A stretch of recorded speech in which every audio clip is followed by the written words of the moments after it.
నమస్కారం ఘంటారావానికి స్వాగతం. ముందుగా ప్రధాన అంశాలు. సింగయ్య మృతి కేసులో జగన్ పై కేసు. నేరం రుజువైతే జీవిత ఖైదు పడే అవకాశం.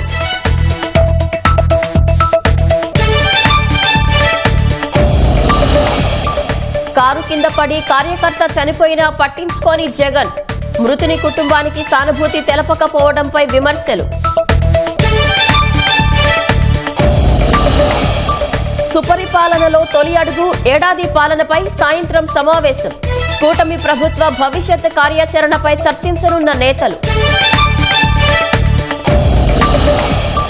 తారాస్థాయికి పశ్చిమాసియాలో ఉద్రిక్తతలు.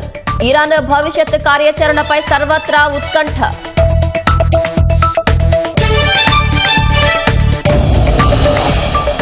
హర్ముజ్ జలసంధి మూసివేత దిశగా ఇరాన్ అడుగులు. భారత్ దిగుమతులపైన ప్రభావం.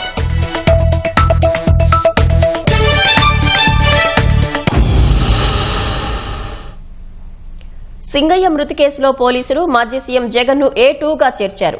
జగన్ పై ఏ సెక్షన్ల కింద కేసు పెట్టారు, పోలీసులు ఎలా ముందుకెళ్తారన్న అంశాలపై మరింత సమాచారం మా ప్రతినిధి చంద్రశేఖర్ ప్రత్యక్ష ప్రసారం ద్వారా అందిస్తారు.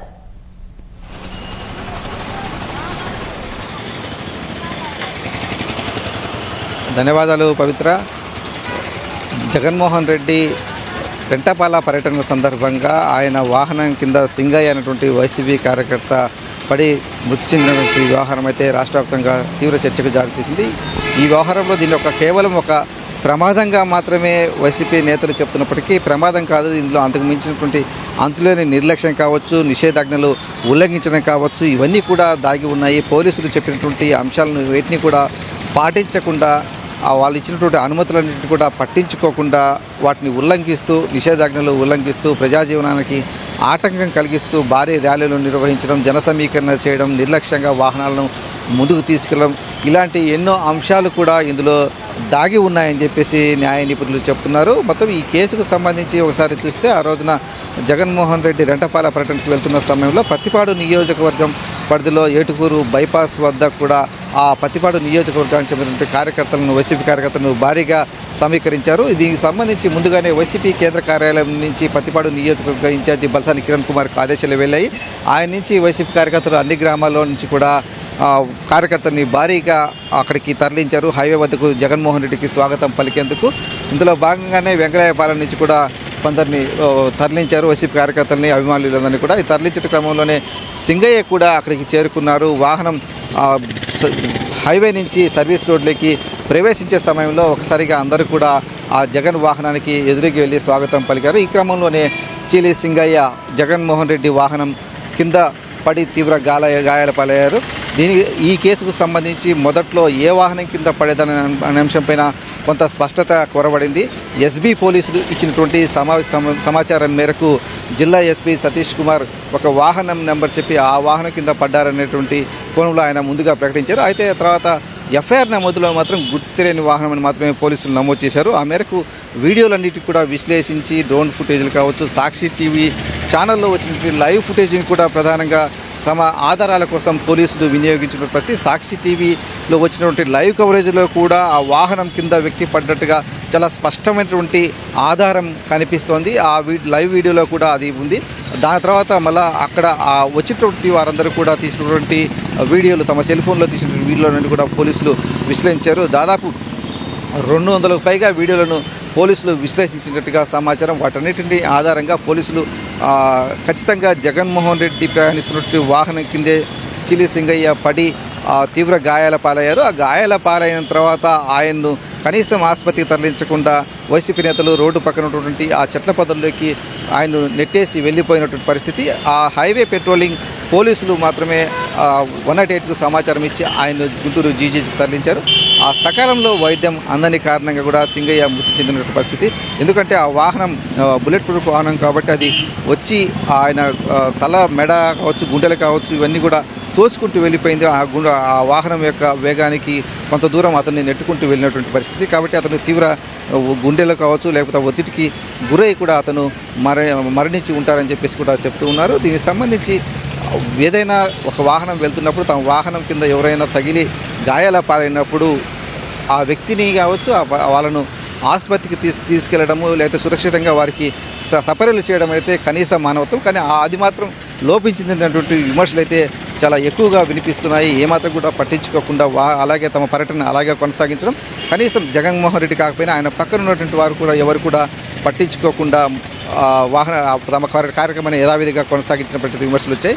దీనికి సంబంధించి మాత్రమే పోలీసులు ఇప్పుడన్నీ కూడా మామూలుగా అయితే యాక్సిడెంట్ సెక్షన్ల కింద కేసు నమోదు చేసేవారు. కానీ ఇప్పుడు భారతీయ న్యాయ సంహిత కింద 105 అలాగే 49 సెక్షన్లను కూడా ఈ కేసులో జోడించారు పోలీసులు. ఎందుకంటే దాంట్లో నిర్లక్ష్యం ఉంది, నిబంధనలు ఉల్లంఘించడం ఉంది, ఒక వ్యక్తి మృతికి కారణమయ్యారటువంటి ఒక హత్యకు సంబంధించిన సెక్షన్లు కూడా దీని కిందికి వస్తాయి. కాబట్టి ఒక వ్యక్తి మృతికి కారణమయ్యారనేటువంటి అంశాలపైన కూడా పోలీసులు అన్ని కోణాలను విశ్లేషించి న్యాయ నిపుణులతో సంప్రదించి ఆ సెక్షన్లను కూడా జోడించినటువంటి పరిస్థితి. కానీ వైసీపీకి సంబంధించినటువంటి వారందరూ కూడా దీనిపైన ఒక యాక్సిడెంట్ కేసుకు జగన్మోహన్ రెడ్డి పేరు పెట్టడం ఏంటి, అది ఒకవేళ డ్రైవర్ తప్పినప్పుడు డ్రైవర్ను మాత్రమే యాక్సిడెంట్లో బాధ్యులను చేస్తారు తప్ప వాహనంలో ప్రయాణిస్తున్న వారిని కూడా బాధ్యులను చేస్తారనేటువంటి ఒక వాదనను అయితే వైసీపీ వారు తెరమీకి తెచ్చారు. కానీ ఇది కేవలం ఒక యాక్సిడెంట్ మాత్రమే కాదు, ప్రభుత్వం పోలీసులు ఇచ్చినటువంటి నిషేధాజ్ఞలు ఉల్లంఘించడము, ఆయనకు ఇచ్చినటువంటి కాన్వాయ్ కంటే ఎక్కువ వాహనాలతో ర్యాలీ నిర్వహించడము, అలాగే అనుమతి లేకుండా జన సమీకరణ చేపట్టడము, ఆ జన సమీకరణ చేపట్టినప్పటికీ సరైనటువంటి జాగ్రత్త తీసుకోకపోవడము, వచ్చినటువంటి వ్యక్తి వాహనం కింద పడినప్పుడు అతన్ని పక్కకు తీసి అతన్ని మళ్ళీ సురక్షితంగా ఆసుపత్రికి తరలించి అతన్ని బతికించేటువంటి ప్రయత్నాలు ఏమీ కూడా వాళ్ళ వైపు నుంచి చేయలేదు. కాబట్టి ఇవన్నీ కూడా తీవ్ర నిర్లక్ష్యం, ఉదాసీనత, ఇవన్నీ కూడా అన్ని కోణాలు కూడా ఇందులో దాగి ఉన్నాయి. కాబట్టి BNS 105 అలాగే 49 సెక్షన్లను ఈ కేసులో పోలీసులు జోడించినట్టుగా చాలా స్పష్టంగా వారు చెబుతూ ఉన్నారు. దీనికి సంబంధించి A1గా ఆ డ్రైవర్ రమణారెడ్డి, A2గా వైఎస్ జగన్మోహన్ రెడ్డిని పేరు చేర్చారు. అలాగే ఆయన PA కావచ్చు, లేకపోతే ఆ వాహనంలో ఉన్నటువంటి మాజీ MP YV సుబ్బారెడ్డి, అలాగే మాజీ మంత్రులు పేర్ని నాని, విడుదల రజని, మొత్తం 6 మందిని ఈ కేసులో పోలీసులు చేర్చారు A6 వరకు. అలాగే మరికొంతని కూడా ఈ కేసులో చేరుస్తామని చెప్పేసి పోలీసులు చెప్తున్నారు. ఇక ఈ కేసుకు సంబంధించి విచారణ పర్వానికి వస్తే మాత్రం ప్రస్తుతానికైతే ఎయిర్ కానిస్టేబుల్ అలాగే డ్రైవర్గా ఉన్నటువంటి ఎయిర్ కానిస్టేబుల్ రమణారెడ్డిని మాత్రమే పోలీసులు అదుపులోకి తీసుకొని ఆయన్ని విచారిస్తున్నారు. అయితే ఇప్పటి వరకు కూడా రమణారెడ్డి అరెస్టు విషయం పైన పోలీసులు నోరు మెదపడం లేదు. నిన్న జిల్లా SP Satish Kumar press meet పెట్టి వివరాలు వెల్లడించినప్పటికీ కానిస్టేబుల్ అదే డ్రైవర్గా ఉన్నటువంటి ఎయిర్ కానిస్టేబుల్ అరెస్టు విషయం పైన మాత్రం ఎలాంటి ప్రకటన కూడా ఆయన చెప్పలేదు. మీడియా వాళ్ళు అడిగినప్పటికీ కూడా ఆ సమాధానం దాటవేసినటువంటి పరిస్థితి ఉంది. అంటే ఈ కేసులో పోలీసుల విచారణ ఎలా ముందుకు సాగుతుందనే అంశాలపైన కూడా కొంత సందిగ్ధత, కొంత గోప్యత అయితే మనకు గోప్యత అయితే ఉన్నట్టుగా అయితే అర్థమవుతోంది. ఇప్పుడు ఈ కేసుకు సంబంధించి కేవలం యాక్సిడెంట్గా అయితే డ్రైవర్ని మాత్రం తీసుకొచ్చి అరెస్ట్ చేయడం కావచ్చు, లేకపోతే తదుపరి చర్యలు కోర్టులో ప్రవేశపెట్టి తదుపరి చర్యలు తీసుకునే అవకాశం ఉంటుంది. కానీ ఇక్కడ BNS సెక్షన్లన్నీ కూడా జోడించడము, ఆ తీవ్రమైనటువంటి నేరారోపణల కింద వారి కింద అభియోగాలు మోపినటువంటి కారణంగా మిగతా వారిని కూడా ఏం చేస్తారు, వారిని కూడా అరెస్ట్ చేస్తారా, A2గా ఉన్నటువంటి జగన్మోహన్ రెడ్డిని కూడా అరెస్ట్ చేస్తారా లేదా అనే అంశాలపైన ఒక చర్చ అయితే సాగుతోంది. పోలీసుల వైపు నుంచి మాత్రం ఇంకా దీనికి ఇంత ఒక స్పష్టత అయితే రానటువంటి పరిస్థితి. రమణారెడ్డిని మామూలుగా అయితే నిన్న ఉదయం తాడేపల్లిలో ఆయన్ను అదుపులోకి తీసుకున్నట్టుగా తెలుస్తోంది. ఆయన్ను మామూలుగా అయితే నల్లపాడు పోలీస్ స్టేషన్ పరిధిలో ఈ కేసు నమోదైంది కాబట్టి అక్కడ ఉంచి విచారించాల్సి ఉంటుంది. కానీ నల్లపాడు పోలీస్ స్టేషన్కి ఆయన తీసుకురాలేదు. పోలీసులు ఒక రహస్య ప్రదేశంలో ఉంచి ఆయన నుంచి వివరాలు రాబట్టేందుకైతే ప్రయత్నిస్తూ ఉన్నారు. ఎందుకంటే ఆ ఘటన జరిగినప్పుడు ఆ డ్రైవర్ తప్పనిసరిగా తెలుస్తుంది ఆ వేగం కింద పడిన తర్వాత జగన్మోహన్ రెడ్డికి ఆ విషయాన్ని చెప్పారా లేదా, అలాగే అంత నిర్లక్ష్యంగా కారు నడపాల్సిన అవసరం ఎందుకు వచ్చింది, ప్రమాదం జరిగిన సమయంలో వాహనం యొక్క వేగం కావచ్చు, ఇలాంటి అన్ని అంశాలను కూడా పోలీసులు ఆయన నుంచి విచారించే అవకాశం ఉంది. ఇక రమణారెడ్డికి సంబంధించి సర్వీస్ సంబంధించిన నిబంధనలు అవి కూడా ఉల్లంఘించినటువంటి ఆరోపణలు కూడా ఉన్నాయి. ఆయన APSP నుంచి AR విభాగానికి ఒక 5-6 సంవత్సరాల క్రితం దాన్ని మార్చుకున్నారు. ఆ విషయాన్ని కూడా స్పష్టంగా పోలీస్ శాఖకు తెలియజేయని పరిస్థితి. అక్కడ అతను AR విభాగానికి మార్చినప్పటికీ ఒంగోలు SP కార్యాలయంలో దానికి సంబంధించి నమోదు చేయించుకోవడం, అలాగే ఒక డ్రైవర్గా ఏదైనా VIPకి సంబంధించి డ్రైవర్గా పనిచేయాలంటే పోలీస్ శాఖలో దానికి సంబంధించి ప్రత్యేక విభాగంలో కూడా తన పేరు నమోదు చేసుకోవాల్సి ఉంటుంది. రమణారెడ్డి ఆ పని కూడా చేయలేదు. ఆ పని కూడా చేయకుండా VIPకి సంబంధించినటువంటి వాహన కాన్వాయ్లో డ్రైవర్గా ఉన్నారు. ఇవన్నీ కూడా శాఖపరమైన చర్యలకు కూడా రమణారెడ్డి పైన ఆస్కారం ఏర్పడుతుందని చెప్పేసి పోలీస్ శాఖ వర్గాలు అయితే చెబుతున్నాయి. కెమెరామెన్ అలీతో పున్న చంద్రశేఖర్, ఈటీవీ న్యూస్, గుంటూరు. తప్పు చేయడం, దాన్ని సమర్థించుకోవటం, ఎవరైనా ఎత్తి చూపినా పట్టించుకోకపోవటం, ఇది వైసీపీ అధ్యక్షుడు జగన్ తీరు. పల్నాడు జిల్లా పర్యటనలో తాను ప్రయాణిస్తున్న కారు కింద కార్యకర్త పడి చనిపోయినా కనీసం మృతుని కుటుంబానికి జగన్ సానుభూతి తెలపకపోవడం విమర్శలకు తావిస్తోంది. పల్నాడు జిల్లా రెంటపాళ్ల పర్యటనలో జగన్ కారు కింద ఓ వృద్ధుడు పడి చనిపోవడం సర్వత్రా చర్చనీయాంశమైంది. ఘటనకు సంబంధించిన వీడియోలు వెలుగులోకి రావడంతో అందరూ షాక్కు గురయ్యారు. తీవ్రంగా గాయపడిన వృద్ధుడు రోడ్డు పక్కన అల్లాడుతున్నా జగన్ సహా పార్టీ నేతలు పట్టించుకోకుండా వెళ్లిన విధానం విస్మయానికి గురిచేస్తోంది. జగన్ ను అభిమానించే నేతలు, కార్యకర్తలు ఆయన తీరును సామాజిక మాధ్యమాల్లో తప్పుపడుతున్నారు. జరిగిన ఘటనపై పశ్చాత్తాపం వ్యక్తం చేయాలని తాడేపల్లి ప్యాలెస్ కు కొందరు నేతలు సూచించినట్టు తెలిసింది. పార్టీ నేతలు చెప్పినా ఆయన కనీసం వారి మాటకు విలువ ఇవ్వకపోవడం ఒకంత వారిని దిగ్భ్రాంతికి గురిచేసినట్టు సమాచారం.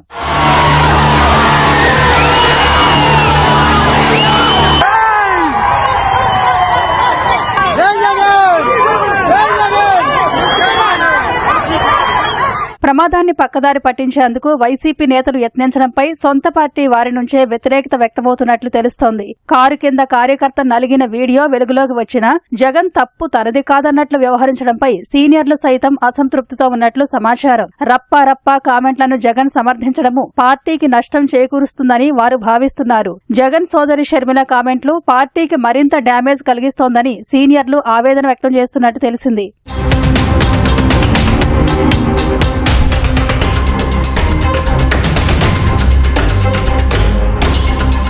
సొంత పార్టీ కార్యకర్తలు మృతి చెందినా ఇప్పటి వరకు ఆయన కనీసం సంతాపం తెలపలేదు. పార్టీ కార్యకర్తల మృతిపై స్పందించాలని నేతలు కోరినా విముఖత చూపినట్లు పార్టీలో చర్చ నడుస్తోంది.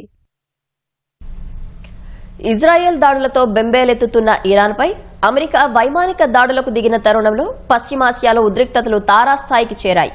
ఇజ్రాయెల్, అమెరికా మూకుమ్మడిగా దాడులకు దిగుతుండటంతో ఇరాన్ ఎలాంటి నిర్ణయం తీసుకుంటుందన్న అంశం సర్వత్రా ఉత్కంఠగా మారింది. దాడి ప్రతిదాడులతో పశ్చిమాసియా ఉడికిపోతున్న వేళ అగ్గికి ఆజ్యం పోసినట్టు ఇరాన్పై అమెరికా దండెత్తడంతో ఉద్రిక్తతలు శృతిమించాయి. ఇలాంటి పరిస్థితుల్లో ఇజ్రాయెల్, అమెరికాపై ఇరాన్ ఎటువంటి చర్యలు తీసుకుంటుందనే అంశంపై ఉత్కంఠ నెలకొంది. పశ్చిమాసియాలోని వివిధ అమెరికా స్థావరాలపై క్షిపణులను ఇరాన్ ప్రయోగించే అవకాశం ఉంది. అమెరికా పౌరులు, సైనిక సిబ్బంది లక్ష్యంగా ఇరాన్ దాడులు నిర్వహించే అవకాశాలు పుష్కలంగా కనిపిస్తున్నాయి. అమెరికాలో జనాభా ఎక్కువగా ఉన్న న్యూయార్క్, వాషింగ్టన్ నగరాల్లో బాంబు దాడులకు పాల్పడే అవకాశం ఉంది. దీనిపై అమెరికా నిఘా వర్గాలు ఇప్పటికే స్పష్టమైన సమాచారం అందించాయి. ఈ క్రమంలోని వివిధ ప్రార్థనా స్థలాలు, జన సమూహాలున్న చోట భద్రతను అమెరికా కట్టుదిట్టం చేసింది.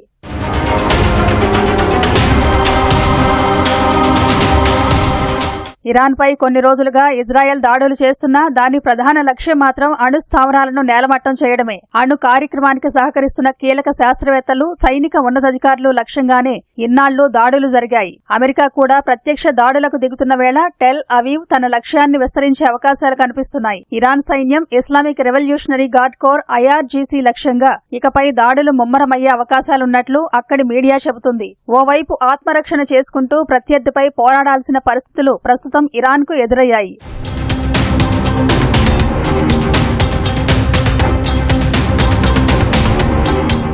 ఇన్నాళ్లు పెంచి పోషించిన హమాస్, హెజ్బొల్లా, హూతీలు, ఇరాక్లోని పలు మిలీషియా సంస్థలను ఇరాన్ ఉపయోగించుకునే అవకాశాలు కనిపిస్తున్నాయి. లెబనాన్, ఇరాక్, యెమెన్ భూభాగాల నుంచి ఇజ్రాయెల్ పైకి దాడులు చేసేందుకు ఉగ్ర సంస్థల్ని వినియోగించే అవకాశాలు ఉన్నాయి. అయితే ఇజ్రాయెల్ దాడులతో ఇప్పటికే హమాస్, హెజ్బొల్లా అగ్ర నాయకత్వం తుడిచిపెట్టుకుపోయింది. ఎర్ర సముద్రంలో అలజడులతో హూతీలను అమెరికా అణిచివేసింది. దీనికి తోడు నాయకత్వాలేమితో ఆయా సంస్థల్లో అంతర్గత కుమ్ములాటలు చోటు చేసుకుంటున్నాయి. ఈ పరిస్థితుల్లో వీరంతా ఇరాన్కు మద్దతుగా నిలుస్తారా అనేది ప్రశ్నార్థకంగా మారింది. ఇరాన్కు తమ పూర్తి మద్దతుంటుందని హెజ్బొల్లా కీలక నేత షేక్ నయీం ఖాసిం ఇటీవల ప్రకటించారు.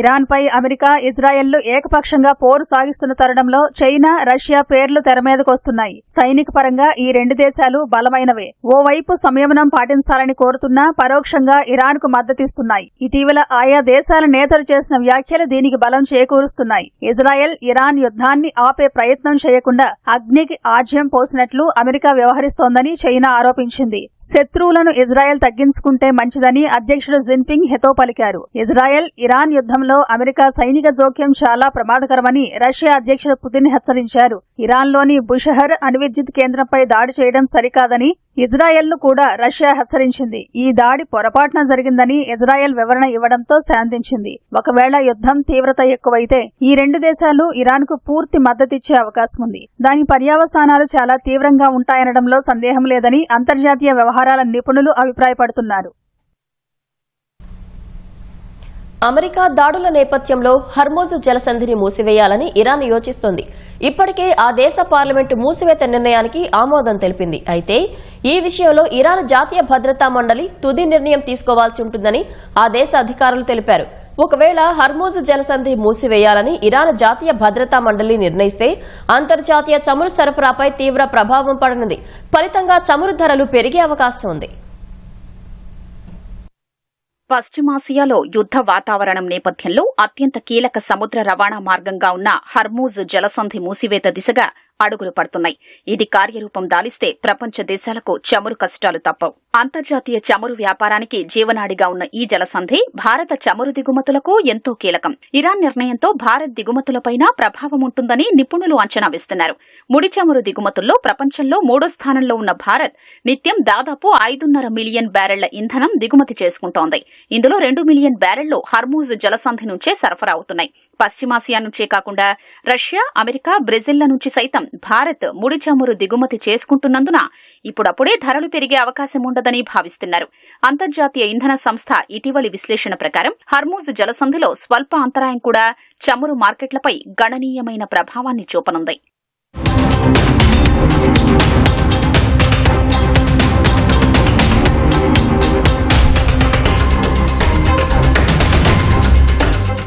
హర్మూజ్ జలసంధి మూసివేత అంశంపై కేంద్ర పెట్రోలియం శాఖ మంత్రి హర్దీప్ సింగ్ పూరి స్పందించారు. గత 2 వారాలుగా పశ్చిమాసియాలో మారుతున్న భౌగోళిక, రాజకీయ పరిస్థితుల్ని నిశితంగా పరిశీలిస్తున్నామని సామాజిక మాధ్యమం ఎక్స్ లో పోస్ట్ చేశారు. గత కొన్నేళ్లుగా చమురు సరఫరా విషయంలో పలు కీలక నిర్ణయాలు తీసుకున్నామని తెలిపారు. ఒక్క దేశంపైనే ఆధారపడకుండా వివిధ దేశాల నుంచి చమురును దిగుమతి చేసుకుంటున్నామని వెల్లడించారు.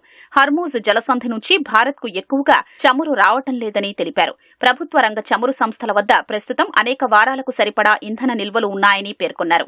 ప్రజలకు ఇంధన భద్రత కల్పనకు అన్ని చర్యలు తీసుకుంటున్నాయని హర్దీప్ సింగ్ పూరి తెలిపారు. హర్మూజ్ జలసంధి పర్షియన్ గల్ఫ్ ను, గల్ఫ్ ఆఫ్ ఒమన్ ను, అరేబియా సముద్రం, హిందూ మహాసముద్రాలతో కలుపుతుంది. చాలా ఇరుకైన జలసంధి ఇది. వ్యూహాత్మకంగా ముఖ్యమైన చోక్ పాయింట్. అత్యంత ఇరుగ్గా ఉండే ఈ జలసంధి వెడల్పు 33 కిలోమీటర్లు. Saudi, Iraq, UAE, Qatar, Iran, Kuwait, బహరీన్ దేశాలు ఈ మార్గం నుంచే ముడి చమురును ఎగుమతి చేయాల్సి ఉంటుంది. ప్రపంచ వాణిజ్యం, ఇంధన భద్రతకు కీలకమైన ఈ జలసంధి మార్గాన్ని సురక్షితంగా ఉంచేందుకు అమెరికా, ఫ్రాన్స్, చైనా లాంటి దేశాలు నౌకాదళాల్ని అక్కడ మోహరిస్తుంటాయి. కూటమి ప్రభుత్వం అధికారంలోకి వచ్చి ఏడాది పూర్తయిన సందర్భంగా సుపరిపాలనలో తొలి అడుగు పేరిట ముఖ్యమంత్రి చంద్రబాబు యంత్రాంగానికి దిశానిర్దేశం చేయనున్నారు. తొలి ఏడాది ప్రగతిని వివరించి 2వ ఏడాది లక్ష్యాలను నిర్దేశించనున్నారు. అధికారులు, ప్రజాప్రతినిధులతో తొలిసారి ఈ కార్యక్రమం నిర్వహిస్తున్నారు. కూటమి ప్రభుత్వానికి ఏడాది పూర్తయిన సందర్భంగా సుపరిపాలనలో తొలి అడుగు పేరిట ప్రత్యేక సమావేశాన్ని రాష్ట్ర ప్రభుత్వం నిర్వహించనుంది. సాయంత్రం 4 గంటలకు వెలగపూడి సచివాలయం వెనుక భాగంలో ఏర్పాటు చేసిన ప్రత్యేక వేదికపై ఈ సమావేశం జరగనుంది. కూటమి అధికారంలోకొచ్చి ఏడాది పూర్తయిన జూన్ 12నే ఈ కార్యక్రమం నిర్వహించాలని భావించిన అహ్మదాబాద్ ఘోర విమాన ప్రమాదం దృష్ట్యా వాయిదా వేశారు. ఇవాల్టి సమావేశంలో ఏడాది కాలంగా చేపట్టిన పాలనా సంస్కరణలు, తీసుకొచ్చిన మార్పులు, అందించిన సంక్షేమం, రాష్ట్రాభివృద్ధికి చేసిన కృషిని సమీక్షించుకునేలా ప్రభుత్వం కార్యక్రమాన్ని నిర్వహిస్తోంది. వచ్చే 4 ఏళ్లలో ప్రజల ఆకాంక్షల్ని నెరవేర్చడంతో పాటు అభివృద్ధి లక్ష్యాల్ని ఎలా సాధించాలన్న అంశంపైన ప్రధానంగా దృష్టి పెట్టనున్నారు. అమరావతిలో జరిగే కార్యక్రమానికి అన్ని జిల్లాల కలెక్టర్లు, ఎస్పీలు, ఉన్నతాధికారులు, సెక్రటరీలు, ఎమ్మెల్యే, ఎమ్మెల్సీలతో పాటు మంత్రులు, ఎంపీలు హాజరు కానున్నారు.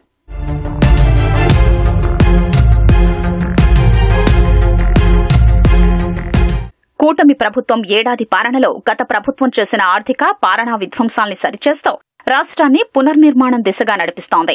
స్వల్పకాలిక అభివృద్ధి లక్ష్యాలతో పాటు వికసిత ఆంధ్రప్రదేశ్ సాధన కోసం స్వర్ణాంధ్ర 2047 విజన్ వంటి దీర్ఘకాలిక ప్రణాళికల్ని రూపొందించి అమలు చేస్తోంది. పోలవరం ప్రాజెక్టు, రాజధాని అమరావతి నిర్మాణం, రాష్ట్రానికి పరిశ్రమలు, పెట్టుబడులను తీసుకురావడం సహా 20 లక్షల మందికి ఉద్యోగ అవకాశాల కల్పన దిశగా వేగంగా అడుగులు వేస్తోంది. ఏడాది కాలంగా చేసిన పాలనను సమీక్షించుకుంటూనే రాష్ట్ర భవిష్యత్తు కోసం చేసిన ప్రణాళికల్ని వివరించేలా సుపరిపాలనలో తొలి అడుగు పేరిట ప్రత్యేక కార్యక్రమాన్ని ఏర్పాటు చేసింది. ఇదే సమయంలో ఈ ఏడాది ఏం చేయాలి, ఎలాంటి లక్ష్యాలు సాధించాలనే అంశాల్ని సమావేశంలో చర్చించనున్నారు. గతేడాది ప్రోగ్రెస్ రిపోర్టు వివరిస్తూ ఈ ఏడాది చేపట్టే కార్యక్రమాల్ని సమావేశంలో చర్చించనున్నారు.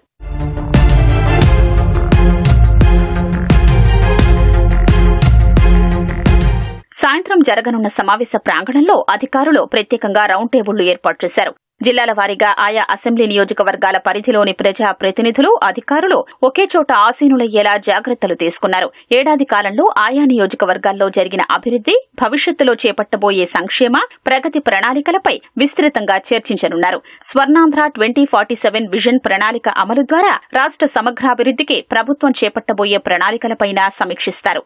సమావేశం అనంతరం అందరితో కలిసి సీఎం అక్కడే భోజనం చేస్తారు. నెల్లూరు బారా షాహీద్ దర్గాలో వచ్చే నెల 6 నుంచి ప్రారంభం కానున్న రొట్టెల పండుగకు విస్తృత ఏర్పాట్లు చేస్తున్నామని మంత్రి నారాయణ తెలిపారు. రొట్టెల పండుగ ఏర్పాట్లపై వక్ఫ్ బోర్డు చైర్మన్ అబ్దుల్ అజీజ్ తో కలిసి ఆయన అధికారులతో సమావేశం నిర్వహించారు. పండుగకు ఏటా భక్తుల సంఖ్య పెరుగుతుండటంతో అందుకు తగ్గట్టుగా ఏర్పాట్లు చేయాలని అధికారులకు సూచించారు. దాదాపు 9 కోట్ల రూపాయలతో దర్గా వద్ద ప్రార్థనా మందిరాన్ని త్వరలో నిర్మిస్తామని మంత్రి చెప్పారు.